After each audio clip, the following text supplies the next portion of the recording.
Hey everyone, it's Jack from Cultaholic.com, back again with another massive news update on Wednesday morning. Now, there is news of AEW, All Elite Wrestling, potentially being in talks, or a certain WWE superstar wanting to be in talks with All Elite Wrestling. Apparently this major WWE star, who we'll talk about in more detail in just a second, is very open to wanting to speak to All Elite Wrestling. So that's very exciting news. There's also news that a certain other pair of superstars maybe don't want to re-sign their contracts, although again, nothing is confirmed. This is all pretty much rumours and speculation, but it does give a certain sense of this crazy landscape that we're in at the minute in the world of wrestling.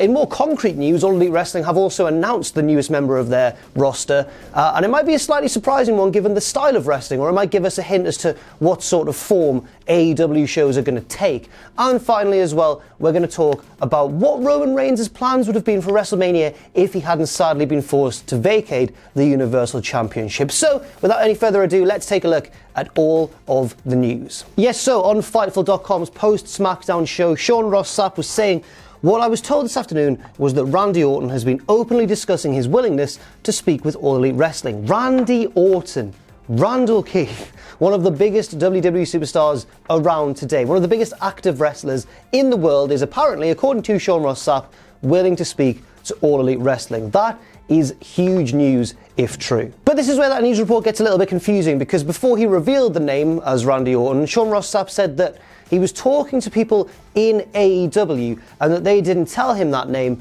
but that he knows who the name is, or something like that. It got a little bit confusing. This isn't really the clearest news story in terms of the way that it was phrased. Obviously, it's harder when things are spoken rather than written down because they're less coherent, less clear. There's people talking over each other and stuff. But basically, Sean Ross Sapp seems to be implying that All Elite Wrestling didn't leak this name to him. He just knew that potentially from the other side of things, I suppose, potentially from WWE. I don't quite know. He also raised the possibility that maybe Randy Orton isn't actually realistically entertaining the idea of signing with All Elite Wrestling, but this is just a chance for his agent to try and get more money out of WWE, thereby giving Randy Orton a raise so that he stays with the company.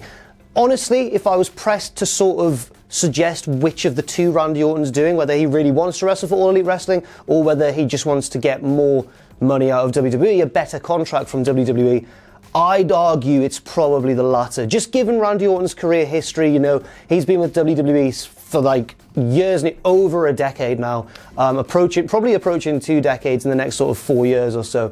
I can't see Randy Orton wanting to go to an exciting new promotion and, you know, making a difference to the wrestling landscape, a landscape he has thrived in, a landscape he has seemed very comfortable in and had many successes in over the years. It just doesn't quite add up to me. He's not a sort of revolutionary figure like Jericho or like Cody Rhodes. He's not someone who really wants to reinvent the business. It seems as though he's kind of a traditionalist, and I'd suggest that this maybe is just an attempt to boost his own contract standing. I don't know though. This is just absolute speculation on my behalf. Also on the same show, Sean Ross Sapp said, "I've heard that there's been some concern that the Usos may not re-sign. Now, I don't know when their deal is up, but I just heard there is some concern that they may not re-sign. That doesn't mean they're going to All Elite Wrestling, but it just means that there is some concern." So again, this could be a similar situation. It could be the Usos trying to angle for a better deal. It could legitimately be the Usos wanting to go elsewhere. Maybe not necessarily All Elite Wrestling, maybe indeed All Elite Wrestling. It's a really, really weird time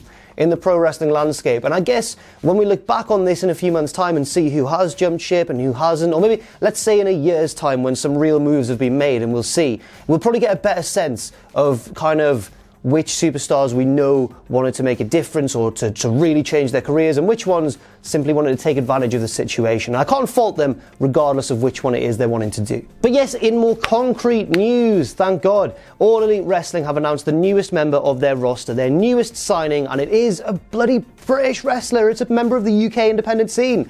It's none other than Jimmy effing Havoc. Tremendously exciting times for Jimmy Havoc and his fans because he will indeed be a member of the All Elite Wrestling roster. This, to me, makes me think, wow, All Elite Wrestling may be a bit more of a diverse and well-rounded product than I initially thought, because I thought, you know, they were going to be a little bit similar to what we'd heard in the news about them maybe putting a focus on tag team wrestling, or maybe old school storylines in the vein of Cody versus Nick Aldis, like we saw it All In. But then a part of All In that I forgot about was Hangman Page versus Joey Janela, a really terrifying and weapons-strewn hardcore match. Now, Jimmy Havoc is obviously one of the most famous and, in my opinion, best deathmatch wrestlers in the world, one of the best hardcore wrestlers in the world right now.